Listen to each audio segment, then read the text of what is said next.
ശ്വാസം പോലും നിലച്ചു പോകുന്നത് തോന്നി ഗൗരി അവനിൽ നിന്നും പിടിവിടാൻ നോക്കിയെങ്കിലും രുദ്ര അവളിൽ പിടിമുറുക്കി. അവൾ മൂളാൻ തുടങ്ങിയതും ആ ചുംബനത്തിന്റെ ലഹരിയിൽ നിന്നും ഒട്ടും ആഗ്രഹമില്ലാതെ അവൻ വിട്ടുമാറി. അവനെ നോക്കാൻ ബുദ്ധിമുട്ട് തോന്നി ഗൗരി വേഗം തന്നെ മുറിയിൽ നിന്നും പുറത്തേക്ക് ഓടി.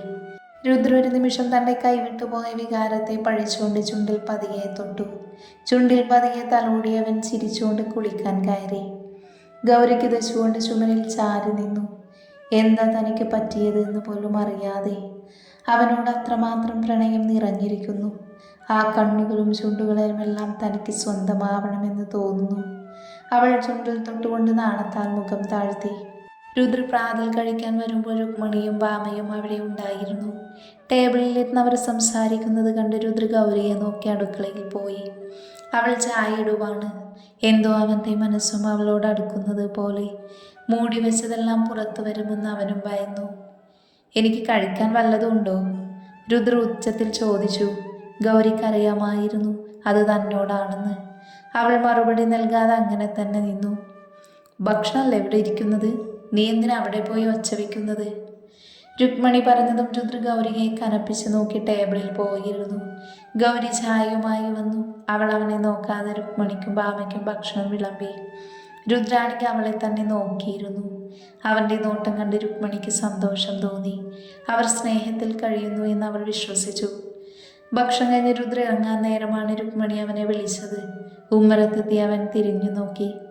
ഗൗരി 2 ദിവസം തറവാട്ടിൽ നിൽക്കണമെന്ന് പറഞ്ഞു. ഞങ്ങൾ പോകുമ്പോൾ കൊണ്ടുപോകും. അതെന്തിന്? അതൊന്നും വേണ്ട. കണ്ടു അമ്മ, ഞാൻ പറഞ്ഞില്ലേ സമ്മതിക്കില്ല എന്ന്. ഗൗരി ഇടിച്ചുകയറി പറഞ്ഞുകൊണ്ട് അങ്ങോട്ട് വന്നു. രുദ്ര അവളെ കൂർപ്പിച്ചൊന്ന് നോക്കി. അവൾ പാവം പോലെ രുക്മിണിയെ നോക്കി. ദേവ, നീ ഒന്നും പറയണ്ട. മോളുടെ ആഗ്രഹമല്ലേ? ഇവിടെ ഒറ്റയ്ക്കിരുന്ന് മടുത്തു കാണും. വേണ്ട എന്ന് പറഞ്ഞാൽ വേണ്ട. ഇനി വേറെ വർത്താനൊന്നുമില്ല. അത് കേട്ടതും ഗൗരി കരയുന്നത് പോലെ കാണിച്ചു. രുദ്രനറിയാമായിരുന്നു അത് വെറും അഭിനയമാണെന്ന്. അത് കണ്ടവൻ കൈകൾ കെട്ടി അവളെ തന്നെ നോക്കി നിന്നു. ഗൗരി ഒളി കണ്ടിട്ട് നോക്കുമ്പോൾ രുദ്ര നോക്കുന്നത് കണ്ട് അവൾ നോട്ടം മാറ്റി. നീ ഒന്ന് വാ, ഒരു അത്യാവശ്യ കാര്യമുണ്ട്. വേണ്ട, എന്നെ വഴക്ക് പറയാനല്ലേ? എൻ്റെ പൊന്നിനേട്ടൻ വഴക്ക് പറയുമോ? നീ വാ. എൻ്റെ ഒരു സാധനം മുറിയിൽ മറന്നു, ഒന്ന് എടുത്തതാ. രുദ്ര നേരെ മുറിയിൽ പോയി. ഗൗരി പേടിച്ചാണ് മുറിയിൽ പോയത്. അവൾ അകത്ത് ചെന്ന് നോക്കുമ്പോൾ മുറിയിൽ രുദ്ര ഉണ്ടായിരുന്നില്ല. അവൾ തിരിഞ്ഞതും രുദ്ര അവളുടെ മുന്നിലേക്ക് നിന്നുകൊണ്ട് വാതിലടച്ച് കുറ്റിയിട്ടു. ഗൗരി പേടിച്ചുകൊണ്ട് പുറകിലേക്ക് നീങ്ങി. നിനക്ക് ഇവിടെ നിന്ന് പോകണമല്ലടി? ആ, പോകണം. എന്നാലേ നീ പോകുന്നതെന്ന് എനിക്കൊന്ന് കാണണം. നിങ്ങൾ എന്നെ ഡിവോഴ്സ് ചെയ്യാൻ പോകുമല്ലേ? പിന്നെന്താ ഞാൻ എവിടെ പോയാലും? ഓ, അതാണോ ഇതിന് പിന്നിൽ? അതെ, നിങ്ങൾ തിരിച്ചു വിളിക്കാതെ ഞാൻ ഇങ്ങോട്ട് വരില്ല. നിങ്ങൾ തന്നെ വന്നെന്നെ വിളിക്കും. പിന്നെ എനിക്കതല്ലേ പണി. ഞാൻ വന്നില്ലെങ്കിൽ? വരും, നിങ്ങൾ കണ്ടോ. ഗൗരി അവൻ്റെ മുന്നിൽ പതറാതെ മറുപടി നൽകി. അവളുടെ കുസൃതി നിറഞ്ഞ വാക്കുകൾ അവനിൽ അവളോട് പ്രണയവും സ്നേഹവും വാത്സല്യവും എല്ലാം തോന്നിച്ചു. എന്നാൽ അത് പ്രകടിപ്പിക്കാൻ കഴിയാത്ത എന്തോ ഒരു തടസ്സം മുന്നിലുള്ളതുപോലെ. നീ എന്നെ കാണുന്ന രംഗം ഓർമ്മയില്ലേ? ഒരുത്തനെ കൊല്ലുന്ന രംഗം. ആ രുദ്രദേവ് തന്നെയാണ് ഞാനിപ്പോഴും. പുറമേ മാത്രമേ മാറ്റുള്ളൂ. എന്നാലേ നിങ്ങൾ അന്ന് കണ്ട ഗൗരിയല്ല ഞാനിപ്പോൾ. എല്ലാം കൊണ്ടും മാറി. അതുകൊണ്ട് എന്നെ വിരട്ടി നിർത്താമെന്ന് കരുതണ്ട. ഗൗരി അവനെ നോക്കി മുഖം കൂട്ടി അവൾ പോയി. അവൾക്കൊരുപാട് മാറ്റം വന്നിരിക്കുന്നു. രുദ്ര പിന്നൊന്നും മിണ്ടാതെ പോയി. അവൻ പോയി കുറച്ച് കഴിഞ്ഞതും രുക്മിണിയും ഭാമയും ഗൗരിയും തറവാട്ടിലേക്ക് പുറപ്പെട്ടു. വൈകുന്നേരം രുദ്രന് കോള് വന്നു. ഭാമയുടെ നമ്പറായിരുന്നു. രുദ്ര അതെടുത്ത് ചെവിയിൽ വെച്ച് ബൈക്കിൽ കയറിയിരുന്നു. ദേവേട്ട, ഏടത്തി. ഗൗരിക്ക് എന്തു പറ്റി? ഏടത്തിയെ കാണാനില്ല. ഇവിടെല്ലാം കുറെ തിരഞ്ഞു. അവൻ്റെ മനസ്സിൽ ശത്രുക്കളുടെ മുഖം തെളിഞ്ഞു, ഒപ്പം ഞെട്ടലും. രുദ്ര പെട്ടെന്ന് തന്നെ ബൈക്ക് സ്റ്റാർട്ട് ചെയ്തു. കൈകൾക്ക് ബലം നഷ്ടപ്പെടുന്നത് പോലെ തോന്നി. ഗൗരിയുടെ മുഖം കണ്ണിൽ മിന്നി മറഞ്ഞുകൊണ്ടേയിരുന്നു. എത്ര സ്പീഡിൽ പോയിട്ടും എത്തുന്നില്ല എന്ന് തോന്നി. എൻ്റെ പ്രണയം നിന്നിലെത്തും മുൻപ് നിനക്കെന്നെ വിട്ടുപോകാൻ കഴിയില്ല ഗൗരി. രുദ്രദേവിൻ്റെ പെണ്ണാ നീ. നിന്റെ ദേഹത്തൊരു പോറൽ പോലും ഏൽക്കില്ല. രുദ്ര തറവാട്ടിലേക്ക് ഓടിക്കയറി. ഉമ്മറത്ത് നിൽക്കുന്ന രുക്മിണിയെയും സൂര്യനെയും ഒന്നും ഗൗനിക്കാതെ അവൻ അകത്തേക്ക് പാഞ്ഞു. കാർത്തിയെ തട്ടി രുദ്ര വീഴാൻ പോയി. എന്താ ഏട്ടാ? ഗൗരി ഏട്ടത്തി അടുക്കളയിലുണ്ടല്ലോ. എവിടെ? രുദ്ര വിശ്വാസം വരാതെ കാർത്തിയെ നോക്കി. അവൻ രുദ്രന്റെ കൈ പിടിച്ചുകൊണ്ട് അടുക്കളയുടെ വാതിൽക്കൽ പോയി നിന്നു. ദാ നിൽക്കുന്നു. അടുക്കളയിൽ ഗൗരിയും ഭാമയും എന്തോ കളി പറഞ്ഞ് ചിരിക്കുന്നു. ഒപ്പം പാചകവുമുണ്ട്. രുദ്രൻ അത് കണ്ടതും ദേഷ്യം ഇരച്ചു കയറി. ഭാര്യയെ ഒരു ദിവസം പോലും പിരിഞ്ഞു നിൽക്കാൻ പറ്റിയില്ലെങ്കിൽ അത് പറഞ്ഞാൽ പോരെ, വെറുതെ കാണാൻ വേണ്ടി ഇങ്ങനെ ഓടി വരണോ? കാർത്തിയാകെ ദേഷ്യത്തിൽ നിൽക്കുവാൻ അവളെ ഞാനിന്ന് കാണിച്ചു കൊടുക്കുന്നുണ്ട്. രുദ്ര അടുക്കളയിൽ കയറി അവർക്ക് പിറകിൽ പോയി നിന്നു. ഭാമ എന്തോ സംസാരിച്ച് തിരിഞ്ഞു നോക്കിയതും അവൾ രുദ്രനെ കണ്ടു. ഭാമ പേടിയോടെ നിന്നു. അവൾ ചിരിക്കാൻ ഒരു ശ്രമം നടത്തി. എന്നാൽ രുദ്രന്റെ ദേഷ്യം നിറഞ്ഞ മുഖം കണ്ട് അവൾക്ക് തൊണ്ടയിലെ വെള്ളം വറ്റി. ദേവേട്ടൻ എപ്പോൾ വന്നു? നീ എന്താ പറയുന്ന ഭാമേ? അങ്ങനെ എന്നെ കാണാനില്ലെന്നറിഞ്ഞ് നാട് മുഴുവൻ തിരഞ്ഞു വരാനൊരു സമയമാകും. ഏടത്തി എന്തൊക്കെയാ പറയുന്നേ? ഭാമയുടെ വാക്കുകളിലെ വിറയൽ കണ്ടവൾ ഭാമയെ നോക്കി. ഭാമ പേടിച്ചു നോക്കി നിൽക്കുന്നത് കണ്ട് ഗൗരി ആ ഭാഗത്തേക്ക് നോക്കുമ്പോൾ ചുവന്നു തുടുത്ത മുഖവുമായി രുദ്രദേവ്. ഗൗരി ഞെട്ടിത്തിരിഞ്ഞു. അവൾക്ക് പേടിയും വിറയലും തോന്നി. സത്യമായിട്ടും ഏട്ടത്തി പറഞ്ഞിട്ടാണ് ഞാൻ വിളിച്ചത്. അത് പറഞ്ഞുകൊണ്ട് ഭാമ ഓടി പുറത്തേക്ക് പോയി. അവളുടെ പുറകിൽ ഓടാൻ നിന്ന ഗൗരിയുടെ മുന്നിലേക്ക് രുദ്ര കയറി നിന്നു. അവളെ ഓടാൻ കഴിയാത്ത വിധം അവൻ പൂട്ടി. ഗൗരിക്ക് എന്ത് ചെയ്യുമെന്നറിയാതെ അവനെ ഒന്ന് നോക്കി. അടുത്ത നിമിഷം കവളിൽ പുകയുന്നത് പോലെ തോന്നി അവൾക്ക്.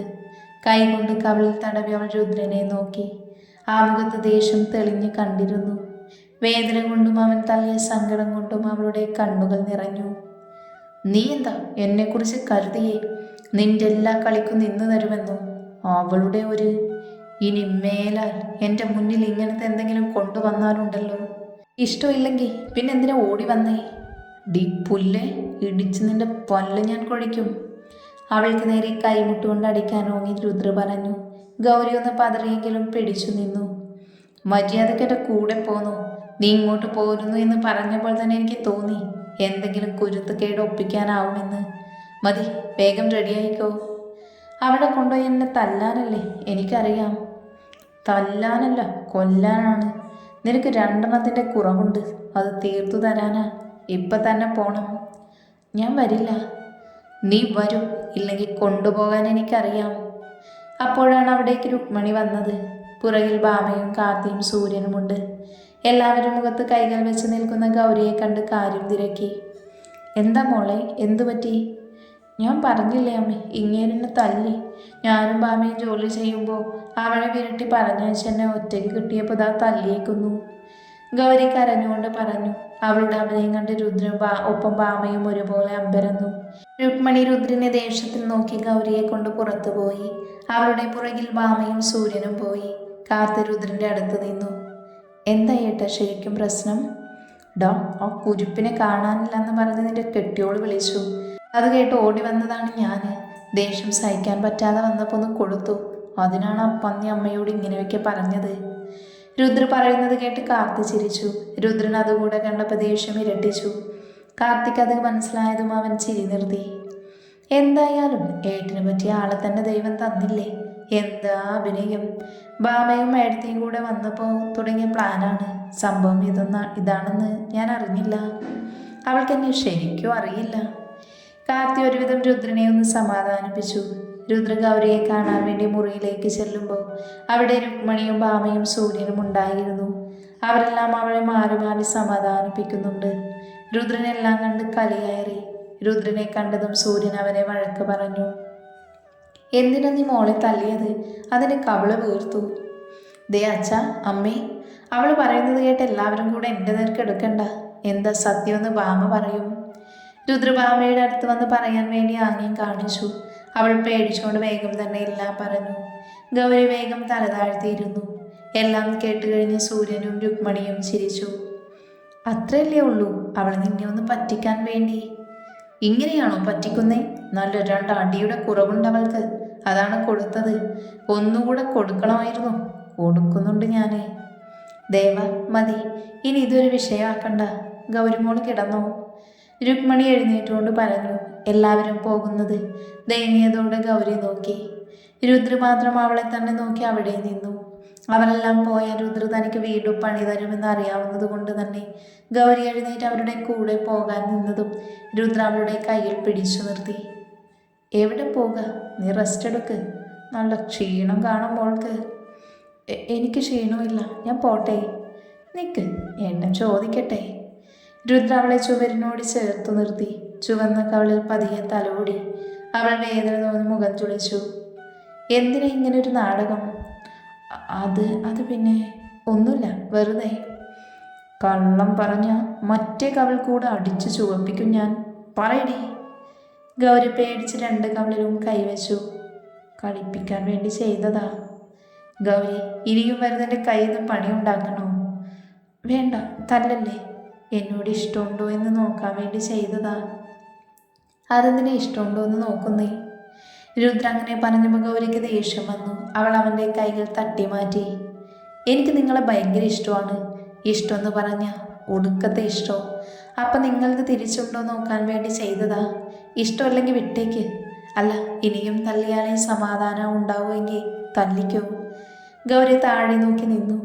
രുദ്ര തള്ളുമെന്ന് തന്നെയാണ് അവൾ പ്രതീക്ഷിച്ചത്. എന്നാൽ അവളുടെ പ്രതീക്ഷകളെ മാറ്റിക്കൊണ്ട് രുദ്ര അവളുടെ കഴുത്തിലേക്ക് അവൻ്റെ മുഖം പോഴ്ത്തി. ഗൗരി പിരഞ്ഞുകൊണ്ട് അവൻ്റെ ഷർട്ടിൽ പിടിച്ചു. അവൻ്റെ താടി രോമങ്ങൾ അവളുടെ കഴുത്തിൽ ഇക്കിളി കൂട്ടുമ്പോൾ അവൻ്റെ കൈകൾ അവൾ ദേഹത്തൂടെ ഇഴഞ്ഞു. സിരകളിൽ ചൂട് പിടിക്കുന്നതോറും അവനിൽ ആവേശം കൂടി വന്നു. ഗൗരി അവൻ്റെ മുടിയിൽ പിടുത്തമിട്ടു. അവളുടെ ശരീരമാകെ തളരുന്നത് പോലെ തോന്നി. അവളുടെ കഴുത്ത് അവൻ്റെ ചുംബനങ്ങൾ കൊണ്ട് മൂടുമ്പോൾ ഉള്ളിലെ പ്രണയം പറയാതെ പറയുകയായിരുന്നു അവർ. അവളുടെ കഴുത്തിൽ തെളിഞ്ഞു നിന്നിരുന്ന മറുകൾ അമർത്തി ചുംബിച്ചുകൊണ്ടവൻ അകന്ന് അവളുടെ മുഖത്തേക്ക് നോക്കി. ഗൗരി അവനെ തട്ടി മാറ്റി ഓടാൻ നിന്നതും രുദ്ര അവളെ പിടിച്ചു വീണ്ടും ചുമരിനോട് ചേർത്തു നിർത്തി. അവളുടെ കവളെ കൂട്ടിപ്പിടിച്ച് അവരക്കുന്ന ചുണ്ടുകളിൽ ഒന്ന് കടിച്ചു. വേദന തോന്നി ഗൗരി അവനെ ഒന്ന് ഉന്തി. രുദ്രമുഖം കൂർപ്പിച്ചു നോക്കി. അവൾ അവിടെ നിന്നും ആ നിമിഷം പോയിരുന്നു. അവൾ പോയി കഴിഞ്ഞാണ് അവനെ ചെയ്തു പോയത് ഓർമ്മ വന്നത്. അവളോടുള്ള പ്രണയം എത്ര മൂടി വെച്ചാലും പുറത്തു വരും. കാരണം തൻ്റെ ഹൃദയമാകെ അവളാണ്. പക്ഷേ വേണ്ട, അവളോട് ചെയ്യുന്നത് ചതിയായിരിക്കും. അവൻ തലകുടഞ്ഞുകൊണ്ട് മുഖം തുടച്ചു. അവളുടെ കഴുത്തിൽ വിയർപ്പിൻ്റെ മണം മൂക്കിലടിച്ചതും ആ ചുംബനത്തിൻ്റെ ലഹരി അവൻ്റെ ശരീരമാകെ വ്യാപിച്ചു. ചുണ്ടിൽ ചിരി നിറയുമ്പോഴും മനസ്സിൽ സന്തോഷം നിറഞ്ഞില്ല. മുന്നിൽ തടസ്സമുണ്ടെന്ന് പറയും പോലെ. ഗൗരി ആരുമില്ലാത്ത വരാന്തയുടെ അറ്റത്ത് പോയി നിന്നു. അവളുടെ കൈകൾ കഴുത്തിലൂടെ ഇഴഞ്ഞു. അവൻ്റെ ഗന്ധം വമിക്കുന്നു. ഒപ്പം താഴെ രോമങ്ങ കുത്തിയ പോലുള്ളൊരു കുളിരും. ചുണ്ടിൽ പതിയെ തൊട്ടവൾ ചിരിച്ചു. ഇഷ്ടമാണ്, പക്ഷേ മനസ്സിലെ ഉള്ളു തുറക്കാൻ എന്താ ഇത്ര മടി? ഈ ഗൗരി ആ ഹൃദയത്തിലുണ്ടെങ്കിൽ തീർച്ചയായും അത് പുറത്തു കൊണ്ടുവരും. എനിക്ക് സ്വന്തമാകണം ദേവ. എൻ്റെ കാലിലെ ചിലങ്കയിലെ മുത്തുപോലെ ഒരുമിച്ച് കിളങ്ങണം നമുക്ക്. രുദ്രദേവിലെ ദേവനെ ആവാഹിക്കാൻ ഗൗരി തയ്യാറായിരിക്കുന്നു. പക്ഷേ എന്തേ ദേവന് തടസ്സം? എന്നോടുള്ള പ്രണയത്തേക്കാൾ മറ്റെന്താണ് തടസ്സം നിൽക്കുന്നത്? ഗൗരി അങ്ങോട്ട് വരുമ്പോൾ കാർത്തിയോട് സംസാരിക്കുന്ന രുദ്രനെ കണ്ടു. അവൻ്റെ നോട്ടം കിട്ടാൻ വേണ്ടി അവൾ അവൻ്റെ മുന്നിൽ തന്നെ നിന്നു. എന്നാൽ രുദ്ര അവൾ എന്തിനാ നിൽക്കുന്നു അത് മനസ്സിലാക്കി അവളെ നോക്കാതെ തന്നെ നിന്നു. കുറേ നേരം കഴിഞ്ഞിട്ടും നോക്കുന്നില്ല എന്ന് കണ്ട് ഗൗരി ദേഷ്യത്തിൽ ചവിട്ടിത്തുള്ളിപ്പോയി. രുദ്ര അത് കണ്ട് ചിരിച്ചു പോയിരുന്നു. ബാമേ, എന്തെങ്കിലും വഴി പറയടി. ഞാനല്ലേ ഏട്ടത്തി ഒരു വഴി പറഞ്ഞു തന്നതിൻ്റെ ക്ഷീണം തീർന്നിട്ടില്ല. ദേവേട്ടൻ എന്നെ വെറുതെ വിട്ടത് ഭാഗ്യം. അല്ലെങ്കിൽ ഏട്ടത്തിയുടെ കവളിലെ പാട് എൻ്റെ കവളിലും വീണേനെ. എന്നെ തല്ലിയതിന് പകരം എനിക്ക് ചോദിക്കണം. ചോദിച്ചു വാങ്ങാൻ തന്നെയാണോ ഏട്ടത്തിയുടെ പ്ലാന്? എടി, അങ്ങനെ കാണുമ്പോൾ പഴയ പോലെയല്ല. എന്തോ അടിവയറ്റിൽ മഞ്ഞു വീണ പോലെ ഒരു സുഖം. ഇതാണോ പ്രണയം? ഇത് പ്രണയാണോ അറിയില്ല. പക്ഷെ ദേവേട്ടനോട് മുട്ടുമ്പോൾ സൂക്ഷിച്ചു കണ്ട് മുട്ടിക്കോ. ഇനിയിപ്പോൾ എന്ത് പറഞ്ഞു മുട്ടും? ഒരു ഐഡിയ ഉണ്ട്, പക്ഷെ ഞാനൊന്നിനും വരില്ല. നീ ഐഡിയ പറ. അതായത് ഏട്ടത്തി എവിടെയെങ്കിലും വേദനയാണെന്ന് പറഞ്ഞ് നിലവിളിച്ച് കരയുക. അപ്പോൾ ദേവേട്ടൻ പേടിച്ച് എന്താണെന്ന് ചോദിച്ച് കെയർ ചെയ്യില്ലേ? ഐഡിയൊക്കെ കൊള്ളാം, പക്ഷെ ഹോസ്പിറ്റലിൽ കൊണ്ടുപോയ പണിയാകും. അങ്ങനെ വരുമ്പോൾ മാറിയെന്ന് പറയണം. ഈ ഐഡിയ സൂപ്പറാ. അങ്ങനെയാവുമ്പോൾ അങ്ങനെ എന്നെ മാത്രം നോക്കിയിരുന്നോളും. കൂട്ടത്തിൽ ഗ്യാപ്പ് കിട്ടുമ്പോൾ പണിയും കൊടുക്കാം. എങ്ങനെ? അതൊക്കെ ഉണ്ട്. ഗൗരിയും ബാമയും വരെ സമൃദ്ധമായി മുറിയിൽ വന്നു. ബെഡിലിരുന്ന് അവൾ വാതിൽക്കലേക്ക് നോക്കി. ഭാമയോട് പറയാൻ പറഞ്ഞുകൊണ്ട് ഗൗരി കിടന്നു. ഭാമയ്ക്ക് പറഞ്ഞുകൊണ്ട് പുറത്തേക്ക് പോയി. അമ്മ, ഏട്ടത്തിക്ക് വയ്യ എന്ന് പറയുന്നു. അയ്യോ, എന്തു പറ്റിയ കുട്ടിക്ക്? രുക്മിണി അത് പറഞ്ഞുകൊണ്ട് മുറിയിലേക്ക് നടന്നു. രുദ്ര എന്താ സംഭവം എന്നറിയാതെ അവരുടെ പുറകിൽ പോയി. അവൻ ചെല്ലുമ്പോൾ ഗൗരി വയറിൽ പിടിച്ചുകൊണ്ട് കിടക്കുന്നു. എന്താ മോളെ? ഒന്നുമില്ലമ്മ, തല കറങ്ങുന്നത് പോലെ തോന്നിയൊന്ന് കിടന്നതാ. അപ്പോൾ വയറ് വേദനിക്കുന്നു. നല്ല വേദനയുണ്ടോ? ആ അമ്മേ, ഗൗരി വളരെ അവശതയോട് പറഞ്ഞു. അവൾ പറയുന്നത് കേട്ട് രുദ്രന്റെ നോട്ടം ഭാമയിലെത്തി. ആ നിമിഷം തന്നെ ഭാമ സ്ഥലം വിട്ടു. ഞാൻ ഇത്തിരി കഷായം ഇട്ട് തരാം, ഇപ്പൊ കൊണ്ടുവരാം. അമ്മ, ഇത് കഷായം കൊണ്ടൊന്നും മാറില്ല. ഇതിനുള്ള മരുന്ന് എൻ്റെ കയ്യിൽ തന്നെ ഉണ്ട്. ദേവ, നീ ഒന്നും പറയണ്ട.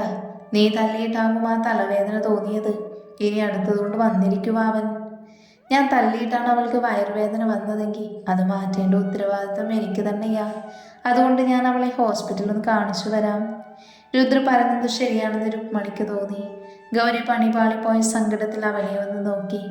അവൻ്റെ ഭാവത്തിൽ നിന്നും തന്നെ സത്യം മനസ്സിലാക്കിയെന്ന് അവൾക്ക് തോന്നി. ഇനിയും നിന്ന് രുദ്ര എന്തെങ്കിലും ഒപ്പിക്കുമെന്ന് തോന്നി അവൾ വേഗം എഴുന്നേറ്റിരുന്നു. ഇപ്പം കുറവുണ്ട്, ഹോസ്പിറ്റലിൽ പോവണ്ട. ആണോ മോളെ? എന്നാലൊന്ന് പോയി നോക്കിയാലോ? വേണ്ടമ്മ, മാറി. അതെങ്ങനെ പെട്ടെന്ന് മാറി? ഞാനൊന്ന് നോക്കട്ടെ. രുദ്ര അവളുടെ അടുത്തേക്ക് ഇരുന്നുകൊണ്ട് ചോദിച്ചു. അവൻ അവളുടെ നെറ്റിയിൽ തൊട്ട് നോക്കി. ഗൗരി അവനെ നോക്കിയില്ല. നോക്കിയാൽ കള്ളത്തരം പിടിച്ചാലോ എന്ന് കരുതി. എന്തായാലും ഹോസ്പിറ്റലിൽ പോകണം. ഇടയ്ക്കിനിയും വന്നാലോ? വേണ്ട, ഇനി വരുമ്പോൾ പോകാം. അത് പറ്റില്ല, വേഗം റെഡിയായിക്കോ. എൻ്റെ ഒരു ഫ്രണ്ടുണ്ട്, അവനെ തന്നെ പോയി കാണാം. അവൻ്റെ വീട് ഇവിടെ അടുത്താ. രുദ്ര അത് പറഞ്ഞുകൊണ്ട് എഴുന്നേറ്റ് പോയി. രുക്മിണിയും അത് ശരിവെച്ച് അവളോട് റെഡിയാവാൻ പറഞ്ഞു. ഗൗരി വേറെ നിവർത്തിയില്ലാതെ റെഡിയായി. ആ സമയമാണ് ഭാമ മുറിയിലേക്ക് ഒളിച്ചു വന്നത്. അവളെ കണ്ട് ഗൗരിക്ക് ദേഷ്യം വന്നു. ഭാമ അവളെ നോക്കി നെളിച്ച് കാണിച്ചു. നിന്റെ ഒരു ഐഡിയ? എൻ്റെ ഐഡിയ കുഴപ്പമൊന്നുമില്ല. ഏടത്തേക്ക് അഭിനയിക്കാൻ അറിയില്ല, അതാണ് പ്രശ്നം. അങ്ങേരെന്നെ പച്ചയ്ക്ക് കൊല്ലും. ഞാൻ അപ്പോഴേ പറഞ്ഞതാണ് ദേവേട്ടനോട് കളിക്കണ്ട എന്ന്. ഗൗരി അവളെ മുഖം കൂട്ടി നോക്കി പോയി. അവർ പോകുന്നത് കണ്ട് ഭാമ ചിരിച്ചു. ഭാമയുടെ ചിരി കണ്ട് കാർത്തി അവളോട് കാര്യം തിരക്കി. ഭാമ അവനോടെല്ലാം പറഞ്ഞു കൊടുത്തു. ഏട്ടന് പറ്റിയ ആളെ തന്നെ കിട്ടി. ഇന്ന് രണ്ടും കൂടെ ഏതു കോലത്തിലാവും വരിക എന്നറിയില്ല. ദൂരെ പോകുന്തോറും ഗൗരിക്ക് ടെൻഷനായി.